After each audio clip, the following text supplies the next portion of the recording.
Assalamualaikum warahmatullahi wabarakatuh. Om Swastiastu, Namo Buddhaya, salam kebajikan, salam sejahtera bagi kita semua. Selamat pagi Bapak Ibu. Apa kabar hari ini? Baik. Badannya sehat? Hatinya sehat, baik?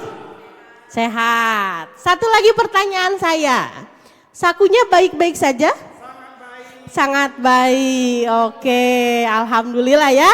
Dengan keadaan baik, hari ini kita bisa bertemu kembali di kelas mata kuliah Filsafat Pendidikan yang mana kita akan melanjutkan proses perkuliahan dari pertemuan minggu lalu. Masih ingat dengan materi minggu lalu? Masih? Masih ya? Nah, mata kuliah ini namanya adalah mata kuliah Filsafat Pendidikan. Yang mana saya yakin Bapak Ibu di jenjang sebelumnya pasti pernah bertemu dengan mata kuliah baik itu pengantar filsafat ataupun filsafat ilmu dan juga filsafat pendidikan. Jadi hari ini di program PPG ini kita akan bertemu lagi dengan mata kuliah filsafat pendidikan dan sebagai pengingat mata kuliah filsafat pendidikan itu adalah filsafat terapan yang akan membahas apapun itu yang ada kaitannya dengan pendidikan. Bahkan salah satu poin yang dibahas dalam filsafat pendidikan itu adalah masalah-masalah apa saja yang harus kita carikan solusinya terkait dengan masalah-masalah yang dihadapi dalam dunia pendidikan. Nah, pada kesempatan pagi hari ini kita akan melanjutkan ke topik pembelajaran yang selanjutnya, di mana yang akan kita bahas hari ini adalah 3 dosa besar pendidikan di Indonesia. Terbaca Bapak Ibu? Jelas? Oke. Pernahkah Bapak Ibu mendengar redaksi kalimat ini? Pernah. Oke, saya tanya dulu dengan Pak Yudi nih, calon guru ya. Semoga secepatnya Bapak jadi guru yang tersertifikasi. Apa yang Bapak dengar, yang pernah Bapak ketahui mengenai 3 dosa besar pendidikan? Baik, terima kasih Bu. 3 dosa besar pendidikan di Indonesia itu yang pertama dimulai dari perundungan atau bullying. Jadi bullying itu sebenarnya sejak dulu itu sudah ada di Indonesia bahkan dalam dunia pendidikan. Tetapi mungkin masyarakat dan orang-orang yang berkecimpung dalam dunia pendidikan itu baru aware terhadap perundungan atau bullying itu sendiri. Kemudian yang kedua adalah bentuk dari kekerasan seksual. Jadi kekerasan seksual itu bentuknya bukan hanya dalam bentuk kekerasan secara fisik saja, tapi juga secara verbal. Dan itu masih banyak kita temui dalam lingkungan di pendidikan. Ya, bahkan mulai dari taman kanak-kanak itu banyak kasus. Nah itu yang menjadi PR. Kemudian yang berikutnya adalah intoleransi. Jadi 3 masalah ini dari perundungan, bullying, kemudian kekerasan seksual, intoleransi ini masih menjadi PR yang sangat besar bagi kita. Terutama tadi intoleransi ya Bu ya. Kita sudah 80 tahun merdeka tetapi bentuk toleransi bukan hanya tentang perbedaan keyakinan agama saja, tapi juga perbedaan suku, budaya dan yang lain-lain. Tapi yang saya sering lihat 80 tahun Indonesia merdeka itu ternyata masih banyak saudara-saudara kita yang minoritas itu masih perlu mendapatkan perhatian lebih terhadap kebiasaan mereka dalam beragama. Ya, mungkin itu saja Bu yang saya tahu. Terima kasih. Oke, terima kasih Pak Yudi. Kita berikan aplaus dulu buat Pak Yudi ya. Luar biasa ini jawabannya. Bagaimana dengan ibu bapak yang lainnya? Tadi Pak Yudi menyebutkan bahwa apa yang dia ketahui, apa yang dia dengar, tiga dosa besar pendidikan di Indonesia itu terdiri dari 3 perilaku, ya. Yang pertama adalah perundungan. Atau mungkin kata yang sering kita dengar di masyarakat itu atau di anak-anak di lingkungan sekolah itu adalah kata bullying. Ya memang perundungan ini menjadi salah satu dosa besar dalam pendidikan kita karena ini memang sangat-sangat sering terjadi bahkan di dunia pendidikan. Tidak jarang yang melakukan perundungan itu bukan hanya sebatas perundungan yang dilakukan oleh teman sebaya saja. Tapi perundungan itu banyak juga yang dilakukan oleh oknum-oknum yang seharusnya dia adalah pendidik, namun justru dialah yang melakukan perundungan. Itu tidak sedikit. Jadi banyak kasus di sekolah-sekolah atau mungkin misalnya sekolah yang berbasis pesantren, tapi justru ditemukan oknum yang melakukan perundungan baik itu antara senior kepada juniornya, ya, antara oknum guru kepada siswanya. Atau misalnya hal-hal yang dilakukan oleh siapapun warga sekolah yang ada di lingkungan sekolah. Jadi 3 dosa besar pendidikan di Indonesia itu yang pertama adalah perundungan. Kemudian tadi yang kedua apa Bu Yulis? Sepakat tidak dengan apa yang disampaikan oleh Pak Yudi? Terima kasih Bu. Sepakat. Yang kedua adalah kekerasan seksual. Di mana kita lihat akhir-akhir ini banyak sekali kasus-kasus apalagi fokusnya di bidang pendidikan ya. Malahan yang harusnya menjadi tauladan, digugu dan ditiru itu malahan mereka melakukan penyelewengan atau pelecehan seksual. Jadi ini nomor 2 ini sebenarnya sama pentingnya dengan perundungan, harus segera dimusnahkan. Ini PR besar juga tadi seperti Pak Yudi. Ya. Oke, terima kasih Bu Yulis atas pendapatnya mengenai dosa besar lainnya yaitu kekerasan seksual. Jadi kekerasan seksual pun ini menjadi menjadi sesuatu yang menakutkan yang terjadi dalam dunia pendidikan kita, di mana kekerasan seksual ini kadang pelaku dan korban pun tidak menyadari sedang terlibat dalam kekerasan tersebut. Misalnya kekerasan seksual itu tidak hanya sebatas dalam hal ini mohon maaf misalnya ruda paksa, bukan. Tapi kekerasan seksual itu bisa dimulai dari kekerasan yang bersifat verbal. Jadi ketika ada obrolan atau bercandaan seksis ya yang bersifat seksi gitu ya, itu pun sudah masuk dalam kategori kekerasan seksual namun hanya dalam kategori verbal.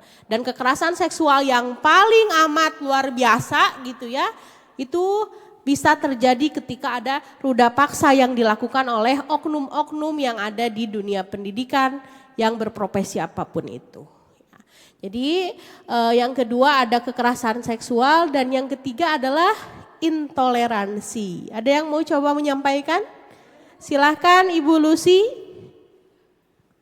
Dosa besar, 3 dosa besar pendidikan.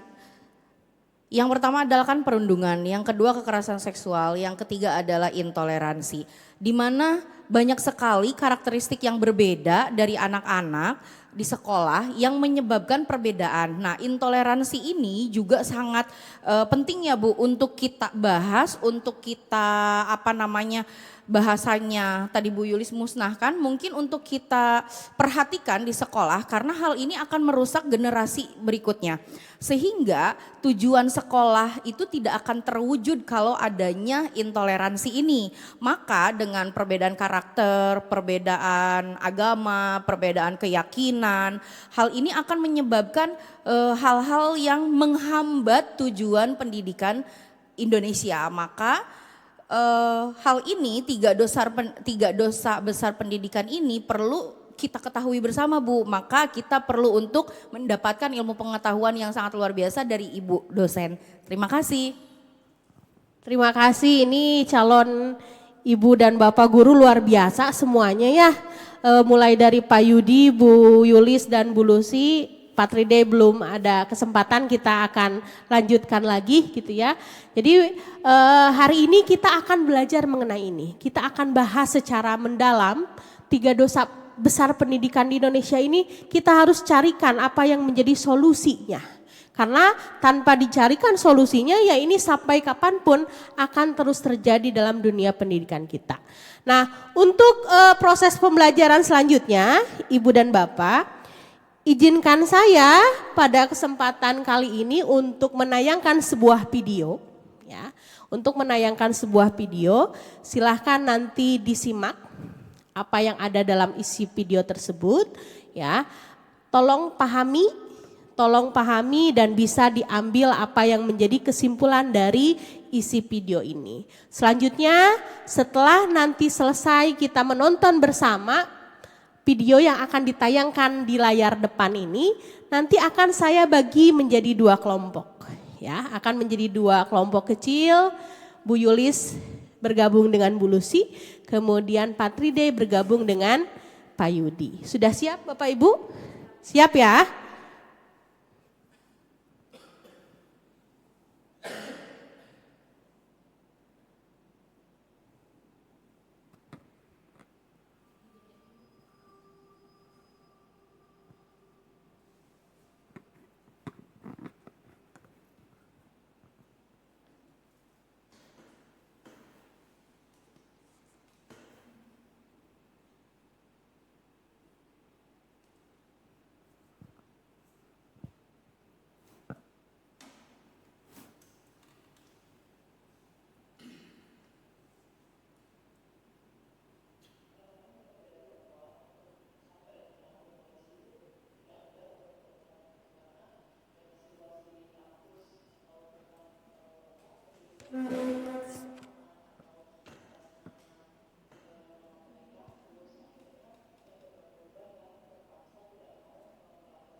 Sudah selesai ya Bapak Ibu ya, video yang ditayangkan tadi.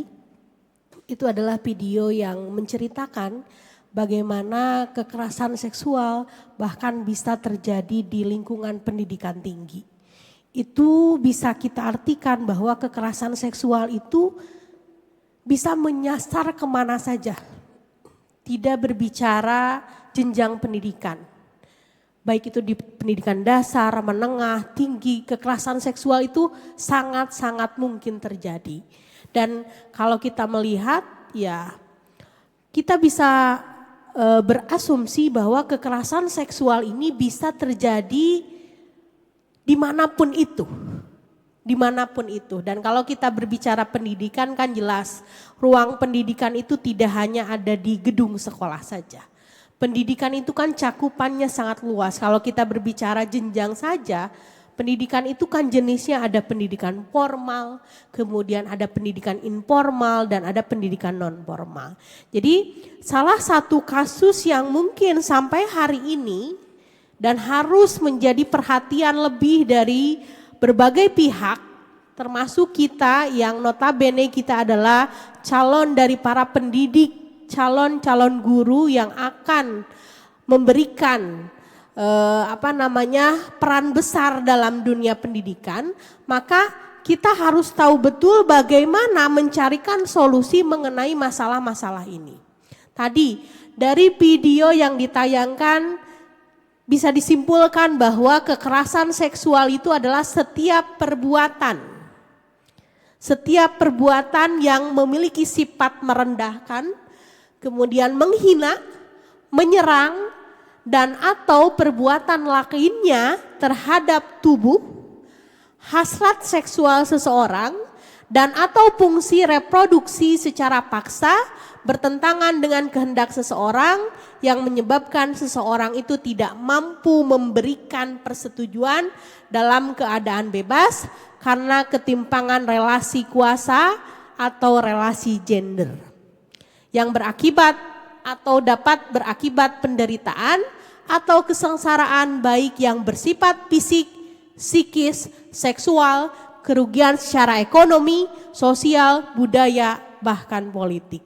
Jadi dari kekerasan seksual yang terjadi ini akan memberikan dampak domino tidak hanya kepada mental seseorang saja, tapi akan mengakibatkan kepada segala penjuru arah. Yang itu pasti berakibat fatal. Nah, dari contoh kasus yang saya tayangkan melalui video tadi, sekarang saya akan membagi ibu bapak menjadi dua kelompok, ya, menjadi dua kelompok dan saya akan memberikan waktu kepada kelompok masing-masing untuk mencari, mengangkat salah satu kasus yang berkaitan dengan 3 dosa besar pendidikan ini. Jadi saya berikan waktu kurang lebih 15 menit, mungkin langsung dibagi saja ya Bapak Ibu. Jadi untuk kelompok yang pertama ada Ibu Yulis dengan Ibu Lucy. Kemudian kelompok yang kedua ada Pak Yudi dengan Pak Tridey. Nah, bagaimana aturannya yang harus dikerjakan selama kurang lebih 15 menit ini? Yang pertama harus dicari tahu dulu, harus dicari dulu topik apa yang mau diangkat oleh kelompok Bu Yulis misalnya. Jadi pilih salah satu dari ketiga dosa besar tadi. Bu Yulis dan Bu Lucy mau pilih perundungan, kekerasan seksual ataupun intoleransi. Sebaliknya juga sama, kelompok Pak Yudi juga sama. Pilih, tentukan salah satu kasus yang berkaitan dengan ketiga dosa besar pendidikan tadi. Nah, kalau sudah ditemukan yang mau diangkat kasus apa, jadi silahkan cari tahu, boleh buka referensi dalam bentuk apapun itu, boleh cari artikel yang ada di web berita, ataupun cari video, ya cari video yang ada di channel YouTube. Silahkan cari referensi sebanyak mungkin untuk menguatkan kasus tersebut sehingga ibu dan bapak bisa menyimpulkan kenapa kasus tersebut bisa terjadi. Dan sebagai penutup, silahkan juga cari alternatif solusi dari kasus yang terjadi tersebut. Bisa dipahami dengan instruksinya Bapak Ibu? Iya. Identifikasi dulu, jadi dicari dulu kasusnya apa. Jadi tentukan dulu tadi kan tema besarnya adalah 3 dosa besar pendidikan. Tentukan topiknya apa. Jadi topiknya pilih salah satu dari ketiga tadi. Misalnya kelompok Patriday mau konsen ke kekerasan seksual. Oke, jadi yang kelompok berarti kelompok Bulusi kekerasan seksual, kelompok Patriday intoleransi. Nah jadi silahkan cari kasus yang aktual. Aktual itu berarti yang sedang hangat dibicarakan lah. Ya, yang sedang hangat dibicarakan, silahkan cari kasus tersebut. Dan yang pertama kali yang harus dilakukan adalah identifikasi kenapa kasus tersebut bisa terjadi. Jadi cari apa yang menyebabkan masalah-masalah itu akhirnya terjadi di masyarakat. Bisa dipahami Bapak Ibu? Bisa ya? Cukup ya 15 menit ya? Oke, saya berikan dulu waktu 15 menit. Nanti kalau sudah habis waktunya akan saya ingatkan Bapak Ibu untuk melanjutkan ke tahap diskusi kasus selanjutnya.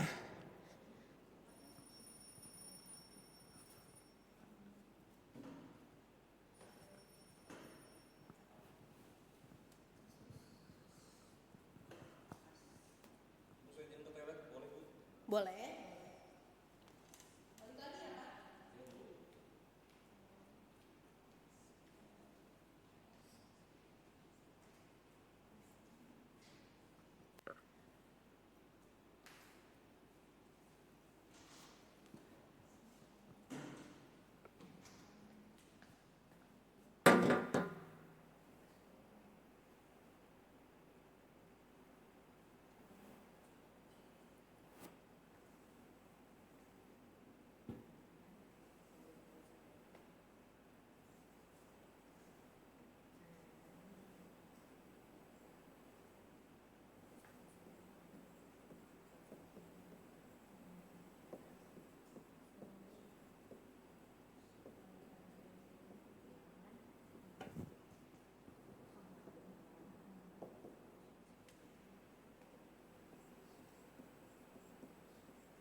sesi diskusi ya, di mana apa yang sudah dicari tadi oleh kelompok masing-masing mengenai kasus-kasus tersebut, baik yang berkaitan dengan kekerasan seksual dan juga intoleransi, tolong disampaikan hasil diskusi dari kelompok masing-masing. Kemudian nanti antara kelompok ini saling menanggapi. Jadi kalau semisal nanti yang maju terlebih dahulu adalah kelompok Bu Yulis, setelah kelompok Bu Yulis memaparkan hasil dari diskusi kelompoknya, silahkan ditanggapi oleh kelompok Pak Yudi dan Pak Tride. Sebaliknya kalau nanti sudah selesai, Pak Yudi dan Pak Tride yang maju ditanggapi langsung oleh kelompok Bu Yulis. Sudah siap? Siapa yang mau memulai duluan? Kelompok Bu Yulis, kelompok kekerasan seksual atau kelompok intoleransi? Boleh? Setiap kelompok saya berikan waktu 10 menit ya. Jadi 10 menit silahkan untuk memaparkan. Enggak apa? Maju aja ya. Maju ya, maju ke depan ya. Nah, jadi silahkan paparkan apa yang menjadi hasil diskusinya.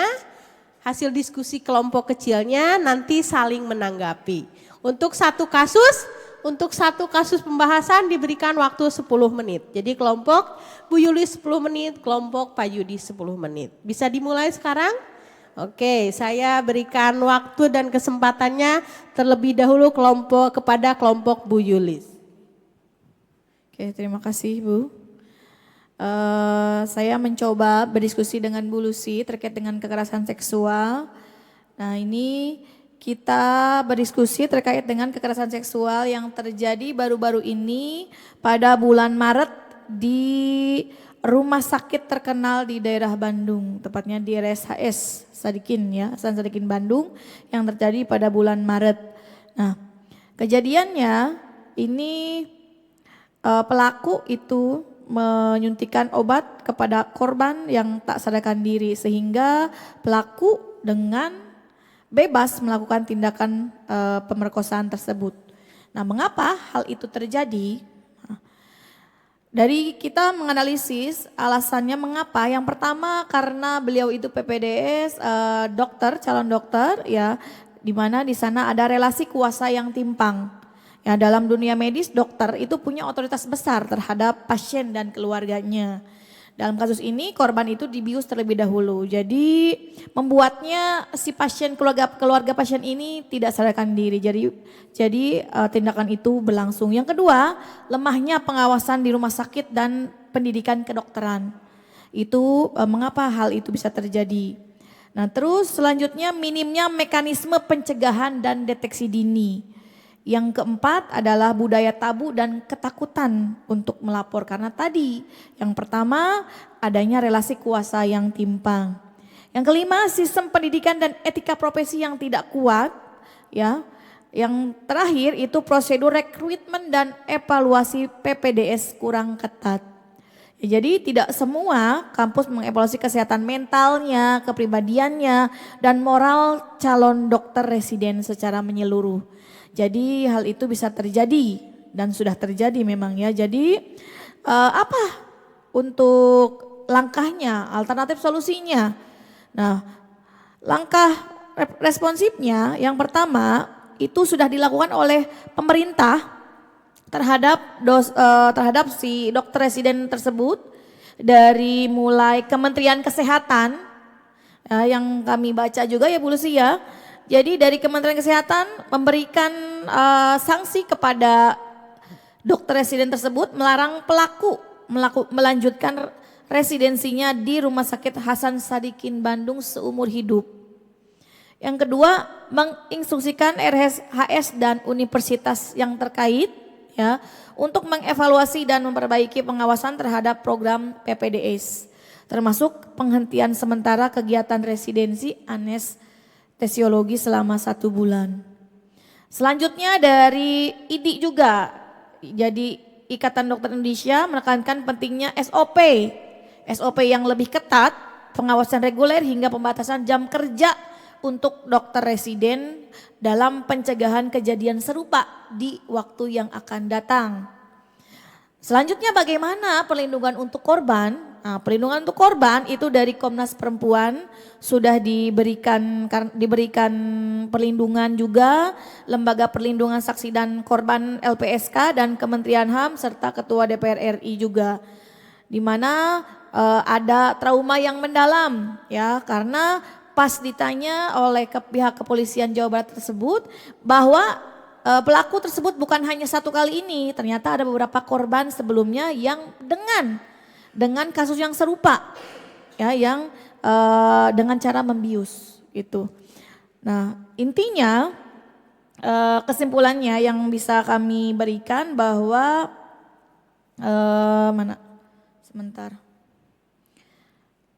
kasus kekerasan seksual oleh dokter residen di Rumah Sakit Hasan Sadikin ini menjadi alarm keras bagi dunia pendidikan dan pelayanan kesehatan di Indonesia. Nah, jadi kita bisa lihat bahwa ada kelemahan sistem pengawasan dalam program PPDS di rumah sakit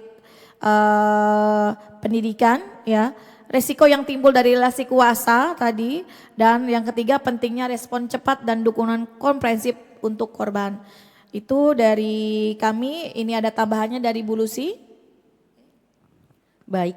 Mungkin merespon dari tadi video yang sudah ditayangkan itu dari UI pada tahun 2018, di mana dikatakan dari UI itu belum ada hukum yang memadai. Jelas memang belum ada hukum yang memadai karena Satgas PPKS dari Kementerian Kebudayaan itu juga baru dilaunchingkan pada tahun 2021 yang dinamai dengan Satgas PPKS, yang mana di kampus itu tugasnya mencegah pencegahan, penanganan, pendampingan korban, sosialisasi, kesadaran seksual dan lain sebagainya.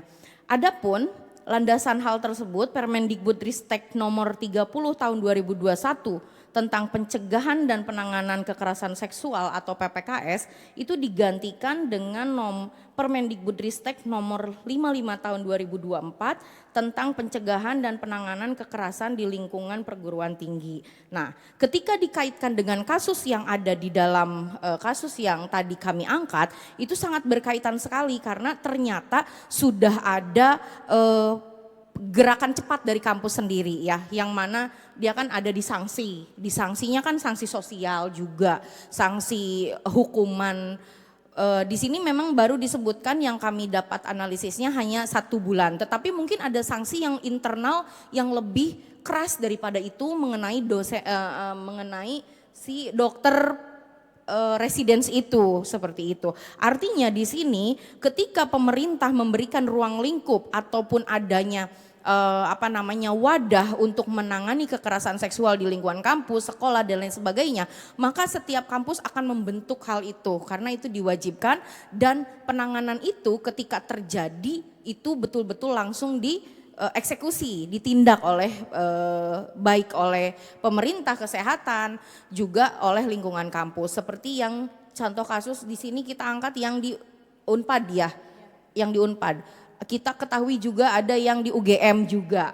Ternyata itu banyak, bukan hanya 1-2 kasus saja Bu ternyata yang terjadi. Artinya ketika landasan daripada pemerintah sudah ada, maka kampus pun akan bertindak cepat untuk menangani hal tersebut. Pendampingan kepada korban dan juga sanksi yang seharusnya diterima oleh pelaku. Seperti itu paling dari kelompok kami. Oke, terima kasih kelompok Bu Yulis dan Bu Lucy, luar biasa ini analisisnya ya, dengan setajam silet ya Bu ya, setajam silet ya, sehingga bisa melihat dari berbagai sisi kenapa kasus tersebut bisa terjadi. Saya izin menanggapi ya, lagi-lagi terbukti bahwa kekerasan seksual itu bisa terjadi tidak mengenal profesi apapun itu. Bahkan kita tahu profesi dokter itu kan sangat luar biasa. Itu adalah profesi yang sangat mulia gitu ya.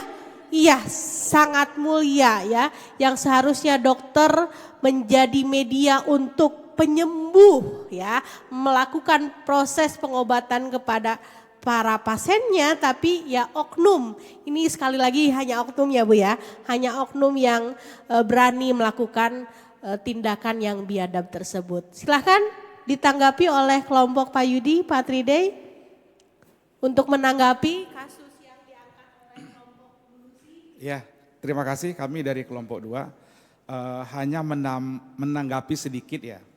Padahal itu di dunia pendidikan. Tadi udah disampaikan sama Bu Yulis, sama Bu Lucy, yang mana di dunia pendidikan ternyata juga ada kekerasan seksual.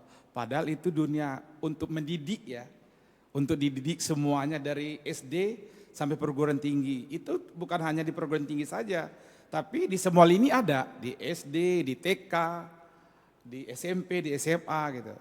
Yang sangat disesali juga di situ apa namanya, sekarang teknologi udah canggih.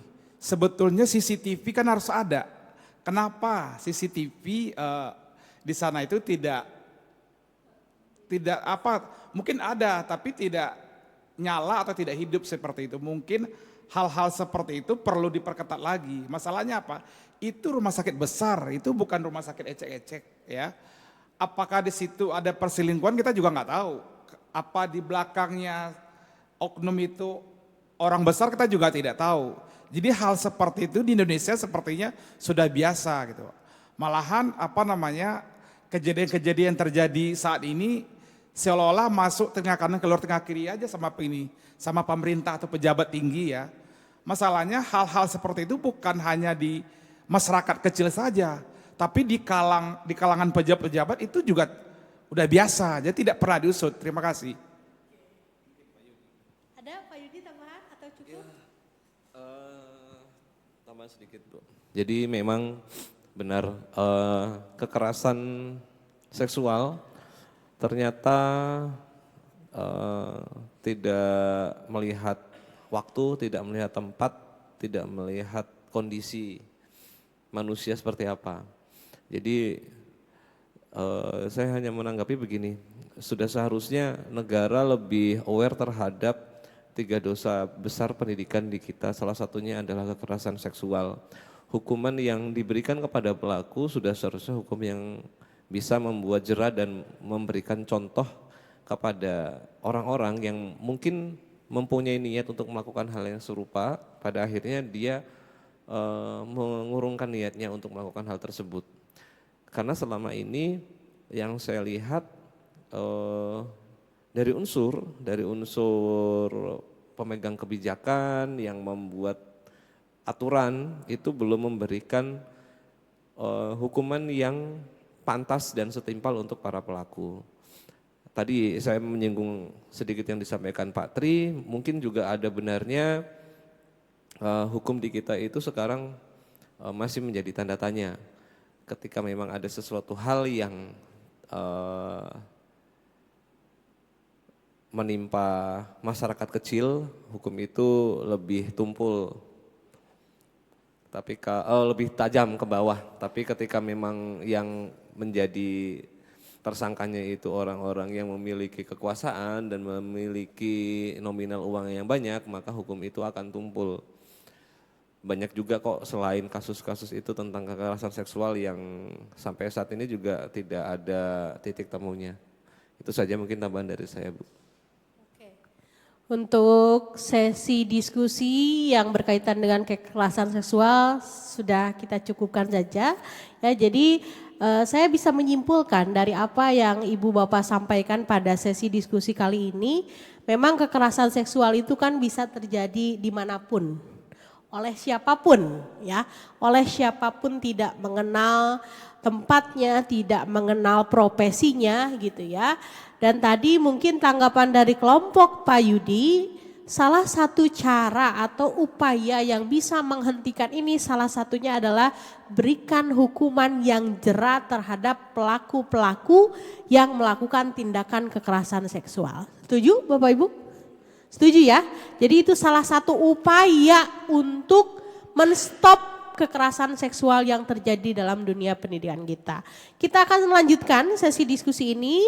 Saya berikan kesempatan kepada kelompok Pak Yudi untuk menyampaikan hasil dari diskusi kelompok kecilnya yang berkaitan dengan kasus intoleransi yang terjadi. Saya persilahkan.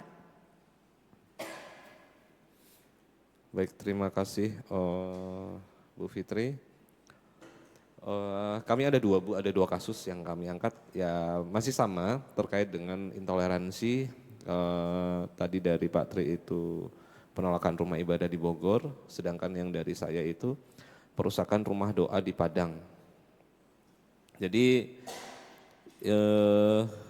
berita ini masih baru Bu, 29 Juli 2025. Jadi ada kerusakan rumah doa di Padang adalah bentuk intoleransi beragama.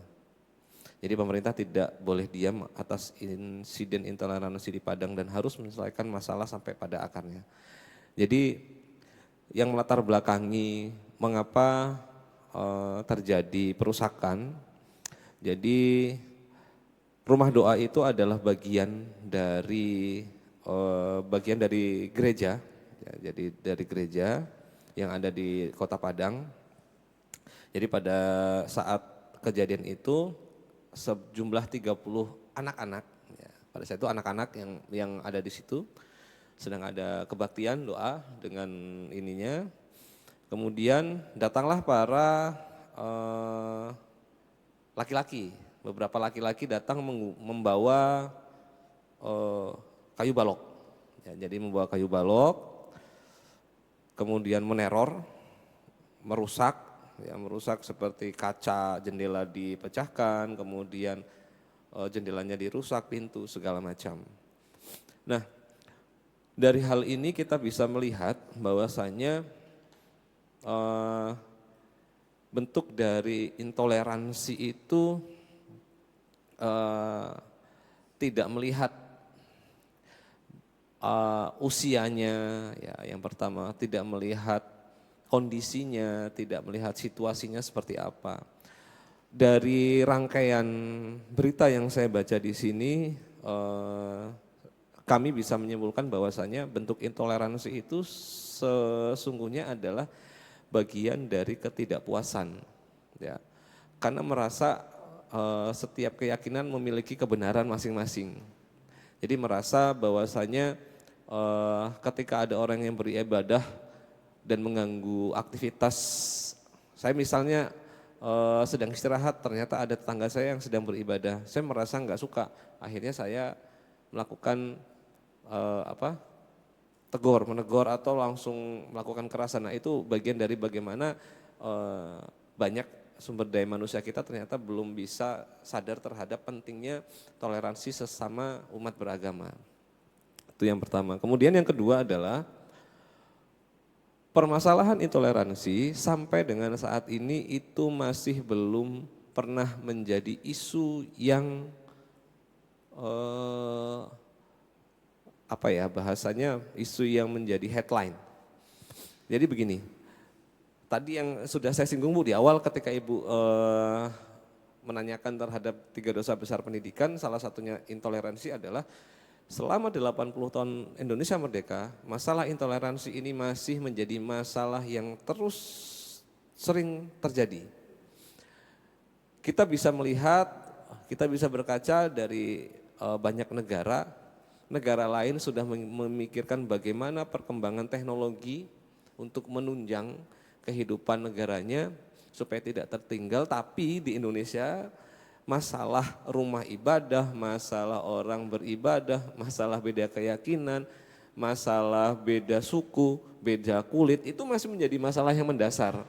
Jadi sampai sekarang masalah itu belum bisa terpecahkan. Nah, ini dari sini saya dan Pak Tri tadi menyimpulkan bahwasannya ada beberapa hal yang harus diambil, harus menjadi perhatian. Yang pertama adalah dimulai dari pemerintah. Pemerintah harus,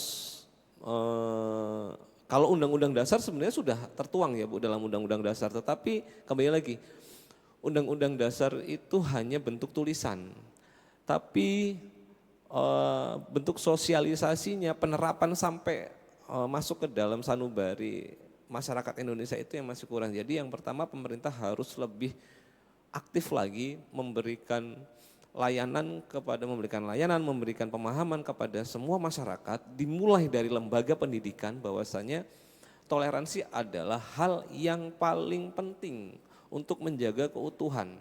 Karena kita tahu Indonesia adalah negara yang sangat beragam. Ketika toleransi tidak bisa terjaga, maka keberagaman akan menjadi sebuah masalah. Padahal keberagaman justru seharusnya menjadi sebuah keindahan ketika memang keberagaman itu bisa kita jaga dengan baik.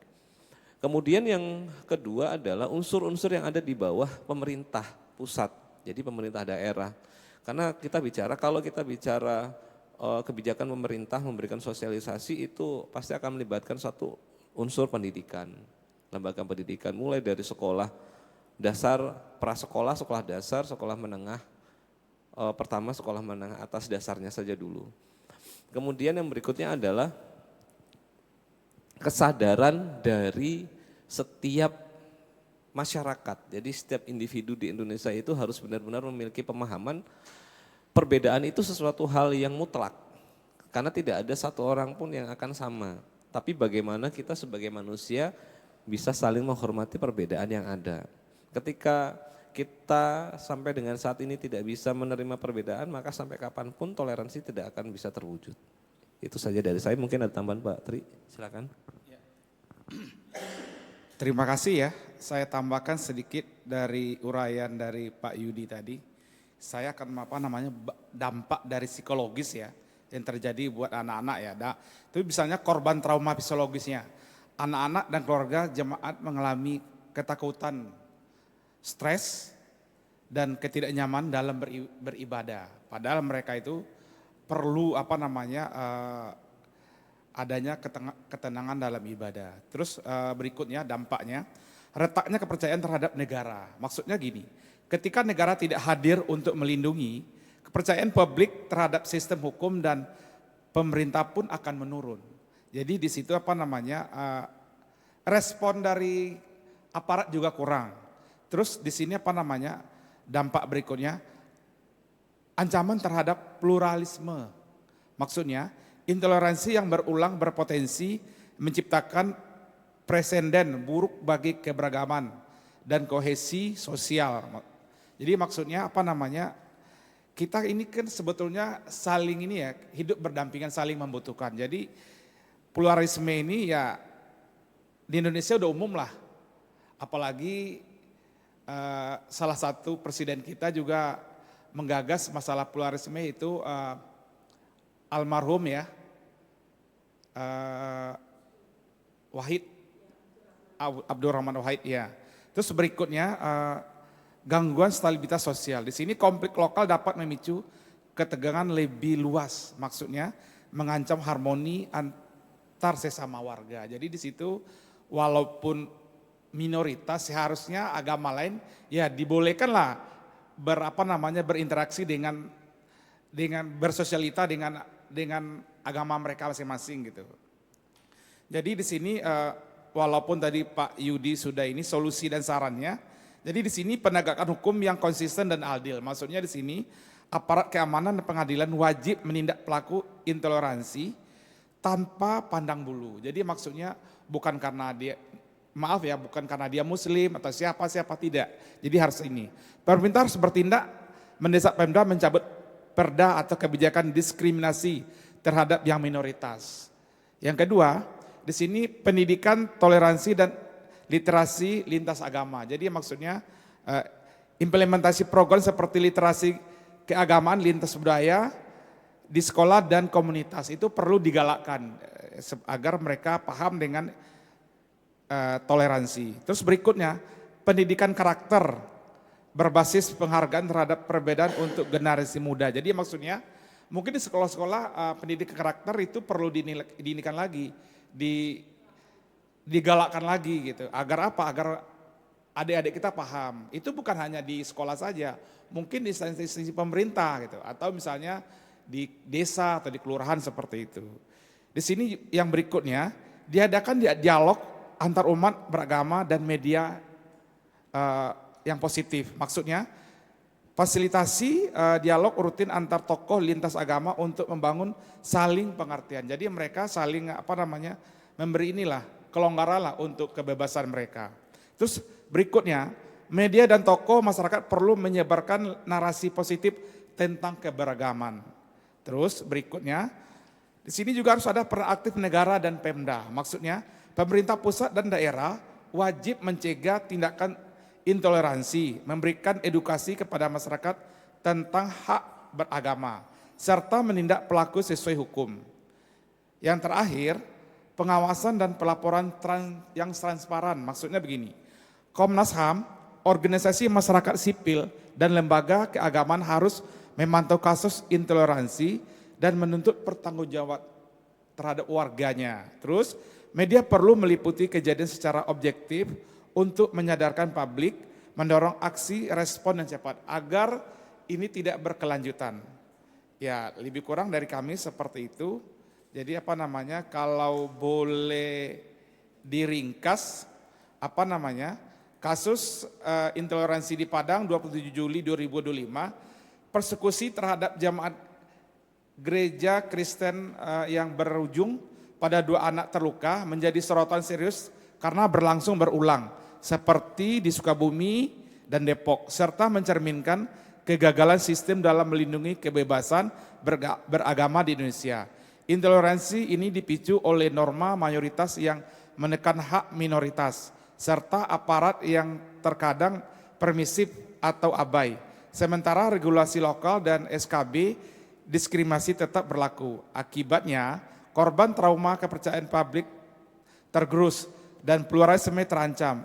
Menanggapi kondisi ini dibutuhkan penegakan hukum tegas, pembatalan regulasi bermasalah, pendidikan toleransi inklusif seperti LKLB, dialog antar agama aktif dan pengawasan transparan oleh negara dan masyarakat. Terima kasih, Bu. Oke, terima kasih ini kelompok Pak Yudi dan juga Pak Tride yang sudah menyampaikan hasil diskusinya terkait kasus perusakan rumah doa yang terjadi di Padang bulan lalu ya. Oke, Ibu Bapak terkait dengan intoleransi, sebenarnya intoleransi itu kan kebalikan ya, antonim dari toleransi. Padahal kita tahu bahwa negara Indonesia didirikan sebagaimana semboyan dari negara kita, yaitu Bhinneka Tunggal Ika, yang memiliki makna bahwa berbeda-beda namun kita ini tetap satu jua. Jua di sana kan bisa diartikan sebagai satu jiwa atau satu tujuan yang sama. Yang seharusnya persatuan itu adalah modal ya, menjadi modal untuk menjaga eksistensi dari bangsa dan negara ini. Tapi justru yang terjadi di negara kita hari ini salah satunya adalah kasus-kasus yang memang berkaitan dengan intoleransi, yaitu sikap yang tidak adanya saling menghargai antara perbedaan yang kita miliki. Padahal kita tahu negara Indonesia sesuai dengan namanya saja ya. Nama Indonesia itu kan ada salah satu pendapat para ahli yang mengatakan bahwa Indonesia itu kan diambil dari kata, ada yang mengatakan dari kata Indi dan Nesi, ada yang mengatakan dari kata Indo dan Nation. Negara kita ini kan negara campuran. Yang namanya campuran itu berarti kan beragam. Es campur, Bu, tahu es campur?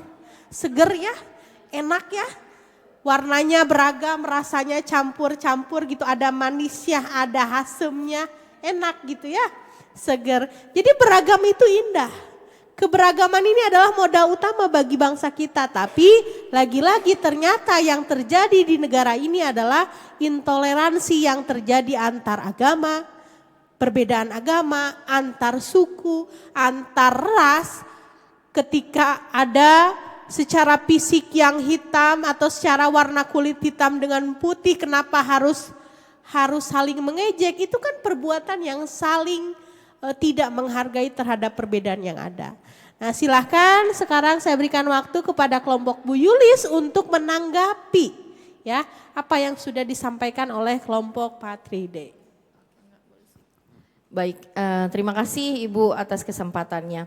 Dari pemaparan tadi Pak Yudi dan Pak Tride sangat luar biasa sekali. Yang bisa kami pahami, ya kami sepakat bahwa ini adalah menjadi catatan besar dari negara harus ikut andil, harus intervensi dalam hal ini karena intoleransi ini memiliki dampak. Tentunya dampak sosial dan psikologis di masyarakat itu sendiri. Yang kedua adalah ancaman eksistensi negara. Dan yang ketiga adalah potensi ancaman kerukunan masyarakat. Nah, dari sini akan terjadinya disintegrasi bangsa kalau dibiarkan secara terus-menerus, dibiarkan secara nyata. Maka fenomena ini harus menjadi fokus semua lapisan bangsa. Jadi bukan hanya pemerintah tetapi suku, agama, juga petua, juga para kalau disebutnya di kita mah tetua ya dan lain sebagainya, itu betul-betul harus menjadi suatu hal yang bersama untuk bagaimana memecahkan solusi ini. Karena hal ini jelas dapat mengkoyak sila kedua yaitu kemanusiaan yang adil dan beradab karena akan melanggar adanya penghargaan sesama masyarakat, sesama bangsa. Dan akan mengoyak sila ketiga persatuan Indonesia yaitu merusak persatuan bangsa, juga sila ke-1 tentunya ketuhanan yang Maha Esa karena melanggar kebebasan beragama dan pemilihan lainnya tadi.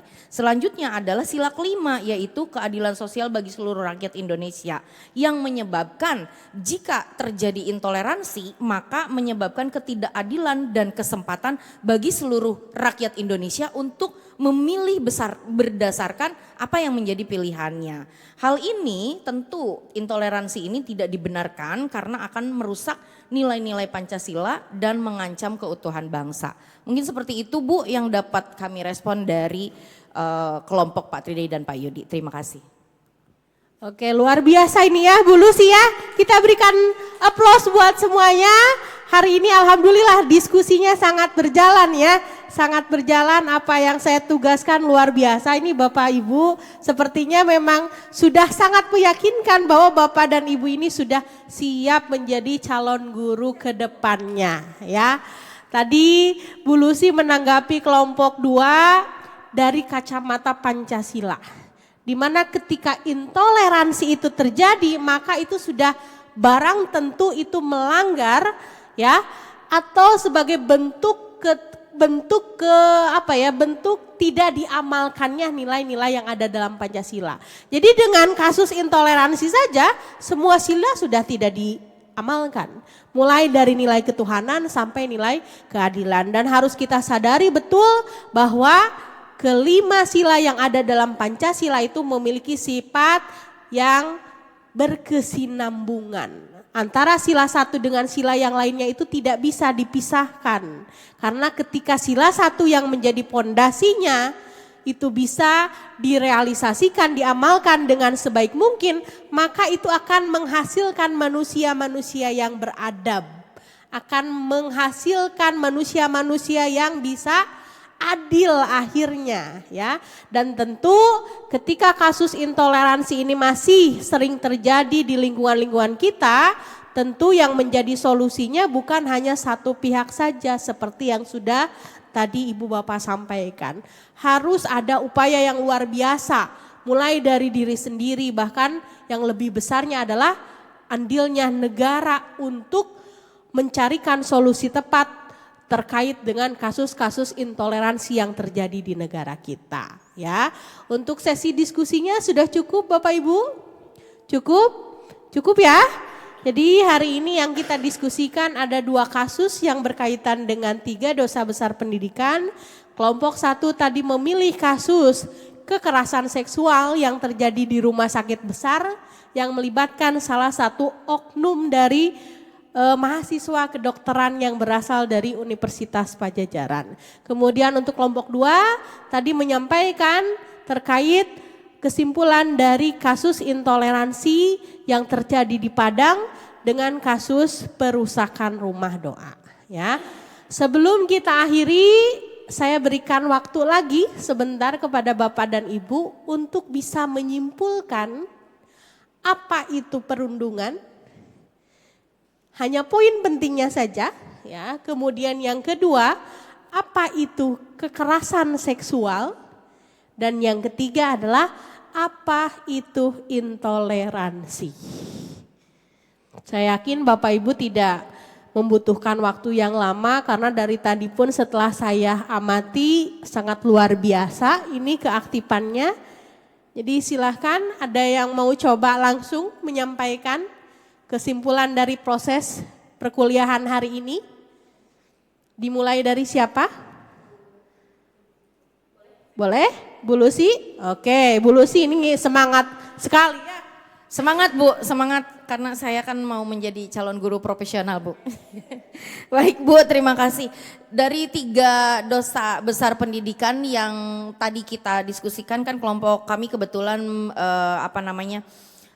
mengambil tema kekerasan seksual. Maka saya pun akan menyimpulkan mengenai apa itu kekerasan seksual. Kekerasan seksual itu adalah suatu perbuatan yang meremehkan, merendahkan, menghina, dan juga memaksa seseorang terkait tubuh atau aktivitas seksual lainnya.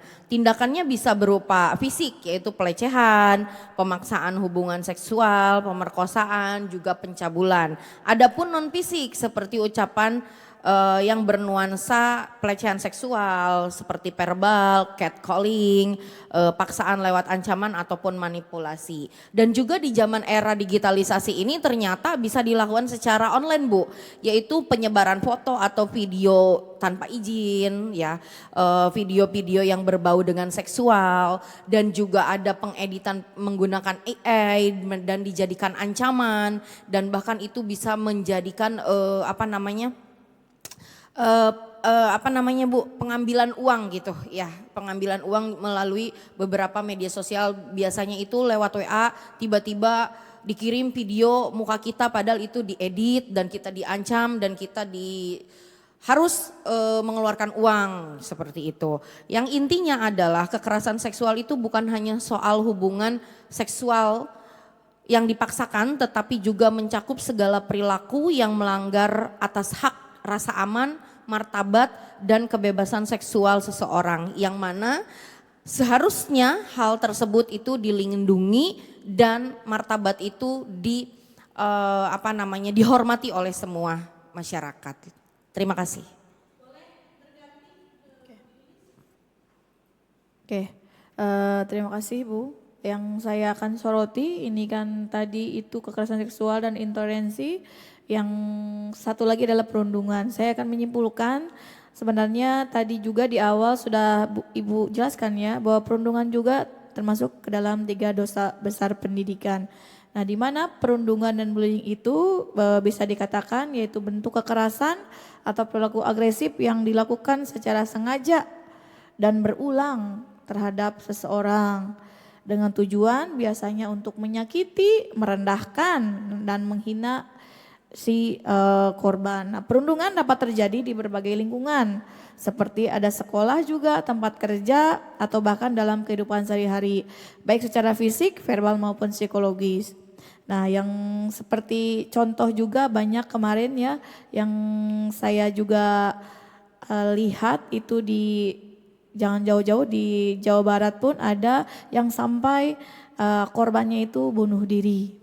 Nah, itu sangat miris sekali. Harusnya dari pihak pemerintah lebih tegas lagi mengeluarkan aturan bagaimana cara mengatasi atau mencegah yang namanya sikap perundungan atau bullying. Karena jujur saya juga pernah mengalami Bu, dulu waktu saya di SD ya, dari mulai bukan hanya fisik, cuma pepoyok-poyok ya, iya verbal, kata-kata misalkan ada biasanya terkait dengan orang tua ya, ini kulitnya dan sebagainya itu. Jadi itu verbal bukan fisik yang saya alami. Makanya sampai sekarang pun menjadi dampak psikologis juga, ingat terus. Oh iya, siapa nih yang dulu pernah membullying. Nah itu bahkan di hal-hal yang seperti itu pun sudah terjadi. Makanya sangat penting sekali untuk aturan dari perundungan atau bullying itu bisa diselesaikan segera mungkin. Terima kasih, mungkin itu saja dari saya terkait dengan sikap bullying ya, perundungan. Terima kasih. Oke, sekarang berganti ke Pak Guru yang lain. Baik, terima kasih Ibu. Ini mungkin saya menyimpulkan, mencoba menyimpulkan dari keseluruhan tentang 3 dosa besar pendidikan. 3 dosa besar pendidikan adalah bentuk bagian dari perundungan, kekerasan seksual, dan intoleransi. Masalah 3 dosa besar pendidikan ini adalah tantangan yang sangat besar dalam dunia pendidikan Indonesia yang mengancam keamanan, kemudian kesejahteraan dan perkembangan fisik serta psikologis dari setiap peserta didik. Dari ketiga hal ini harus dicegah dan dihilangkan dari lembaga pendidikan agar sekolah menjadi tempat yang aman dan nyaman untuk belajar peserta didik selain rumah. Nah, mengapa ketiga hal tersebut penting atau 3 dosa pendidikan, 3 dosa besar pendidikan itu penting? Yang pertama adalah dapat mengganggu proses pembelajaran, di mana 3 dosa besar pendidikan ini menciptakan lingkungan yang tidak kondusif untuk peserta didik belajar dan berkembang sesuai dengan kemampuannya. Kemudian yang kedua, memberikan dampak psikologis dan fisik. Jadi 3 dosa besar pendidikan ini dapat menyebabkan trauma yang mendalam, tadi yang sudah disampaikan oleh Bu Yulis, memunculkan stres dan masalah psikologis lain bagi korban. Bahkan tadi juga sudah disampaikan dampak yang paling buruk adalah dapat menimbulkan rasa ketidakpercayaan diri sehingga menyebabkan tindakan di luar nalar atau bunuh diri. Kemudian munculnya krisis karakter, di mana munculnya ketiga fenomena ini mencerminkan adanya krisis karakter yang tengah dihadapi. Bagaimana upaya pencegahannya? Yang pertama adalah memberikan wawasan dan pengetahuan kepada setiap peserta didik agar dapat menghindari dan mencegah terjadinya 3 dosa besar pendidikan di lingkungan pendidikan atau sekolah. Walaupun harus juga didukung oleh dari cara didik orang tuanya, kemudian aware-nya guru, kemudian lingkungan sekolah terhadap masalah-masalah 3 dosa pendidikan itu sendiri. Kemudian adanya pengawasan dan pelindungan. Peningkatan pengawasan dan kontrol perilaku anak serta dukungan moral dari orang terdekat, terutama orang tua dan sekolah itu sangat penting untuk membentuk ekosistem pendidikan yang aman, nyaman, dan damai. Itu saja dari saya, terima kasih. Mungkin dari Patri. Ya, terima kasih. Saya akan menambahkan dari Bu Yulis, Bu Lucy, dan Pak Yudi. Jadi kesimpulan 3 dosa besar dunia pendidikan. Di sini perundungan, kekerasan seksual, dan intoleransi dikenal sebagai 3 dosa pendidikan. Karena ketiganya mengancam keselamatan, kesejahteraan, dan perkembangan peserta didik. Ketiganya memiliki kesamaan karakteristik, dilakukan oleh pihak yang lebih kuat terhadap yang lebih lemah. Terjadi di lingkungan yang seharusnya aman, serta berdampak jangka panjang terhadap korban baik secara mental, sosial, maupun akademik. 3 dosa ini mencerminkan kegagalan sistemik dalam membentuk lingkungan pendidikan yang ramah, adil, dan manusiawi. Oleh karena itu diperlukan, pertama, penegakan aturan dan hukum yang tegas. Kedua, pendidikan karakter dan kesadaran sejak dini. Terus berikutnya, sistem pelaporan dan pendampingan korban yang aman dan berpihak. Berikutnya, pelibatan semua pihak seperti guru, siswa, orang tua, dan pemerintah. Jadi untuk mencegah 3 dosa besar ini adalah syarat mutlak untuk mewujudkan sekolah sebagai ruang aman bagi semuanya. Jadi ini sebetulnya tercantum dalam pendidikan Pancasila. Terima kasih. Wassalamualaikum warahmatullahi wabarakatuh. Warahmatullahi wabarakatuh. Oke, terima kasih Ibu Bapak semuanya. Tadi sudah menyampaikan versi masing-masing terkait dengan apa yang dimaksud dari ketiga dosa besar pendidikan tersebut. Sebelum kita akhiri proses perkuliahan hari ini, saya akan menyimpulkan pembahasan perkuliahan hari ini yang sudah kita lakukan terkait materi 3 dosa besar pendidikan di Indonesia. Jelas tadi seperti yang sudah kita bahas bersama, untuk 3 dosa besar pendidikan itu ada 3 jenis. Yang pertama adalah perundungan, yang kedua adalah kekerasan seksual, dan yang ketiga adalah intoleransi. Apa itu perundungan atau istilah lain yang sering dikenal dengan istilah bullying? Perundungan adalah perilaku mengintimidasi, mengancam atau melecehkan seseorang baik secara fisik maupun verbal, di mana perundungan ini terbagi menjadi beberapa jenis. Yang pertama ada perundungan fisik. Jadi perundungan fisik ini biasanya perilaku yang dilakukan oleh para pelaku itu mengancam dengan menyerang fisik seseorang, misalnya memukul, menendang, mendorong, atau perilaku-perilaku lainnya yang serupa. Kemudian jenis perundungan yang kedua adalah perundungan verbal, di mana perilaku mengancam atau melecehkan seseorang melalui kata-kata seperti ejekan. Tadi Bu Yulis ingat betul, meskipun peristiwanya terjadi ketika SD, sampai sekarang pun masih teringat. Itu terbukti bahwa perundungan yang dialami oleh seseorang itu akan memberikan dampak psikologis, traumatik yang tanpa disadari itu melekat dan tidak bisa dilupakan. Ya, jadi perundungan verbal itu adalah perilaku mengancam atau melecehkan seseorang melalui kata-kata seperti ejekan, hinaan ataupun ancaman. Yang ketiga ada perundungan sosial. Nah, perundungan sosial ini adalah perilaku yang dimana mengisolasi atau mengucilkan seseorang dari kelompok sosial yang ada. Dan yang keempat ada jenis perundungan cyber atau cyberbullying. Nah, kalau ketiga jenis tadi itu biasanya terjadi dalam dunia nyata, sedangkan untuk jenis perundungan yang keempat ya seperti perundungan yang memang terjadi sesuai dengan era hari ini. Jadi perundungan itu tidak hanya terjadi dalam kehidupan sehari-hari di dunia nyata saja, tapi perundungan pun terjadi di dunia maya dan itu disebut dengan perundungan cyber atau cyberbullying, di mana perilaku mengancam atau melecehkan seseorang melalui media sosial ataupun teknologi lainnya. Dampak perundungan jelas ini akan berdampak terhadap trauma psikologis. Kemudian ini akan menyulitkan belajar para siswa yang ada di lingkungan sekolah dan juga gangguan kesehatan mental. Bagaimana cara mencegah? Cara mencegah perundungan ini supaya tidak terjadi di lingkungan kita yang bisa dilakukan oleh kita secara bersama-sama, tentu yang pertama adalah meningkatkan kesadaran. Jadi meningkatkan kesadaran, kita mensosialisasikan bagaimana bahaya perundungan.